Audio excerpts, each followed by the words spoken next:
j'aimerais le rassurer. Tout le monde me connaît au PDCI-RDA.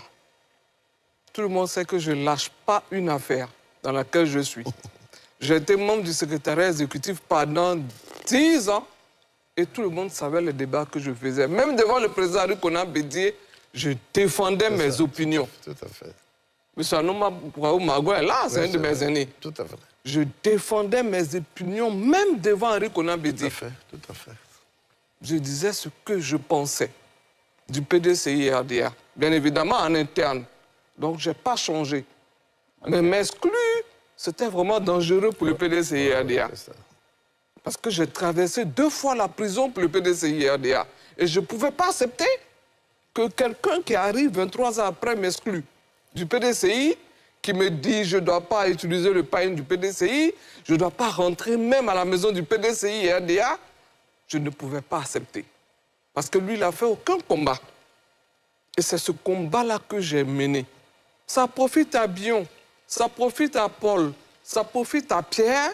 Ce n'était pas ça mon objectif. C'est ça. Je voulais démontrer à la face de tous les Ivoiriens que je pouvais me défendre seul. Et je l'ai fait. Je ne l'ai pas fait pour Jean-Louis Bion. Pas du tout. Je ne l'ai pas fait. Il était avant moi au conseil de discipline. Dès qu'ils m'ont envoyé au conseil de discipline, qu'ils m'ont exclu, je me suis défendu. Je me suis défendu. Voilà, c'est tout. Ça peut profiter à Jean-Louis Bion, mais tout le monde sait que Jean-Louis Bion était mon collègue au secrétariat exécutif. Tout à fait. Pendant 10 ans. On était même voisins au secrétariat exécutif. Nous sommes amis. Peut-être qu'on peut dire non, que c'est... Non, mais non, pas du tout. Et j'aimerais dire aux Ivoiriens que je n'ai jamais été manipulé. Ceux qui le disent, ils n'ont pas le courage de leurs opinions en général. Tout à fait. Il y en a plein au PDCI-RDA qui pensent la même chose que moi et vous ne pouvez pas imaginer. Mais personne n'a eu le courage. Et comme j'ai eu le courage, on dit que je suis manipulé. Souvent même, Evelyne, j'ai contesté certaines choses. Tous ces débats sexistes. C'est parce que c'est une femme, il y a quelqu'un derrière elle et tout ça. Je n'ai pas trop apprécié. Je condamne ça d'ailleurs. Mais c'est parce que j'ai le courage de mes opinions. Ceux qui le disent n'ont pas le courage de leurs opinions. Voilà. Moi, je ne l'ai pas fait pour qui que ce soit. Et puis, le militant au cadre du PDCI-RDA, M. Jean-Louis Bion, il est membre du bureau politique comme moi. Tout à fait. Moi, ça ne me gêne pas, parce que j'ai toujours demandé un plan B. J'ai dit, bon, voilà la situation. Et on a découvert des choses à la justice. Voilà. On a découvert des choses à la justice. Pourquoi M. Thiam a été radié et tout ça? Ça ne dépendait pas de moi. Voyez-vous? Ça ne dépendait pas de moi. Donc je dis, bon, il faut un plan B. Dès lors que j'ai dit un plan B, on me dit, non, mais écoute, non, non, pas du tout. J'aimerais dire devant les Ivoiriens, j'ai fait ce combat pour me défendre. Et ceux qui sont honnêtes au PDCI-RDA le savent. Ils savent tous. Voilà, sachant ici. Je défends mes opinions aux réunions, en meeting, partout. Je ne change pas. C'est maintenant que les Ivoiriens me découvrent dans ce procès. Parce que j'ai tenté un procès au parti. Parce que pour moi, me renvoyer du PDCI pour ce que j'ai, je ne méritais pas ça. Voilà. D'accord. Et la deuxième question, c'est aujourd'hui, c'est quoi la suite? Est-ce que vous allez rester au PDCI-RDA?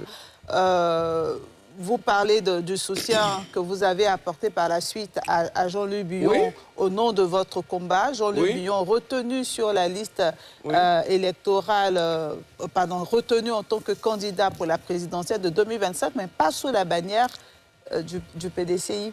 Oui, bien évidemment. Le PDCI ne lui a pas donné la caution. Le PDCI n'a pas donné son parrainage à Jean-Louis Bion, mais un groupe de partis politiques l'a fait. Le Congrès démocratique, qui était un groupe de 8 partis politiques qui ont décidé de donner leur voix au ministre Jean-Louis Bion. Et bon, ça s'est fait aussi avec le RHDP. Le PDCI était dans le RHDP, l'UDPCI et tout ça. C'est un groupement de partis politiques qui ont donné le pouvoir à monsieur le président Alassane Ouattara. Et donc, c'est des mêmes partis politiques qui ont décidé d'aller avec le corps du Congrès démocratique soutenir le ministre Jean-Louis Bion, mais nous restons PDCI-RDA. Chacun reste dans son parti. C'est pas contradictoire, c'est pas confus. Non, pas du tout. Pour les militants. Pas du tout. On n'arrive pas à suivre la ligne non, pas du tout. clairement. Delphine, Evelyne, excuse-moi. Excusez-moi. Je donne un exemple. En 2016, j'étais candidate à couper. Candidate RHDP. Parce qu'on était dans une coalition. Mais on faisait nos réunions en tant que PDCI-RDA. Mais on était dans la coalition. C'est pareil pour Jean-Louis Billon. On fait nos réunions avec les cadres du PDCI-RDA et on fait des réunions aussi avec le code, ceux qui sont membres de ce parti. Voilà, c'est simple. C'est simple, voilà. D'accord. Docteur Alain Oussou. Oui, merci bien, Evelyne. Je voudrais rebondir sur les propos de Mme Yapo Valérie. Oui. Elle disait tout à l'heure que nombreux sont ceux qui pensent, bon, je vais dire tout bas, c'est ça. Voilà, qui disent tout bas que ça ne va pas, il y a crise. Ça ne va pas et que certainement, voilà, ils auraient pu réagir comme elle, mais je ne sais pas, peut-être par peur. Voilà, bon, ça, c'est des présomptions. Donc, je dirais que pour reprendre un peu Kourouma, les choses qui n'ont pas de nom ne méritent pas d'être dites. Voilà, tant que vous n'avez pas pu mettre ça au grand jour pour montrer, disons, l'adhésion populaire à votre cause, voilà, on ne peut pas préjuger, il ne faut préjuger de rien.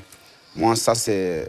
Moi, je sais ceux qui me soutiennent pendant le procès. Je sais ceux qui m'appellent. On a des cadres et qui découvrent qu'ils n'auront pas de candidats à l'élection présidentielle. Vous pensez qu'ils sont contents? Non, je viens. Non, je termine. Non, si vous savez pas terminer, on va se comprendre. Laissez-le terminer. Vous aviez quoi dire? Regardez votre question. Monsieur, professeur, excusez-moi. Mais l'objectif de tout parti politique, c'est de conquérir le pouvoir. Alors, quand vous n'avez pas de candidat, mais c'est une catastrophe. Monsieur Anouma, il faut que je termine. Laissez, il va poser sa question, je reviens à vous. Depuis 2010, pour ne pas dire 2015, le PDCI n'a pas participé aux élections. 2020, le PDCI n'a pas participé aux élections. Pourquoi avoir attendu si longtemps pour vous réveiller? Je vous réponds. Quand le président Bédié était là, pourquoi... Je vous réponds. Pourquoi n'avez-vous pas contesté, par exemple, l'appel de Daoukro? Le président n'a pas participé aux élections. Pourquoi attendre en 2025?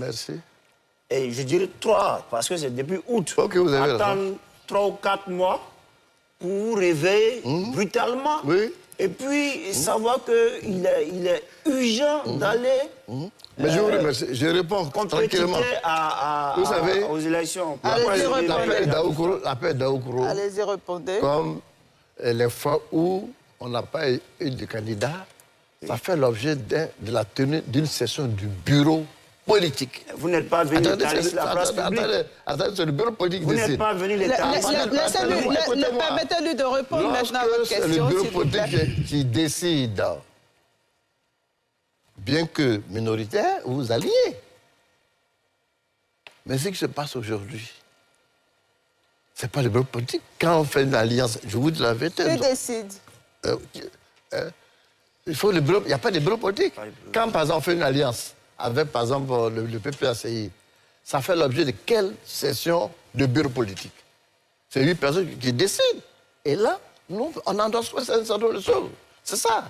Donc, on n'a pas de candidat. Est-ce que l'alliance aussi avec la CAP, la coalition aussi mais a fait l'objet? Il n'y a pas de bureau politique. Il n'y a pas de bureau politique. Mais vous étiez d'accord? Non, d'accord, c'est-à-dire.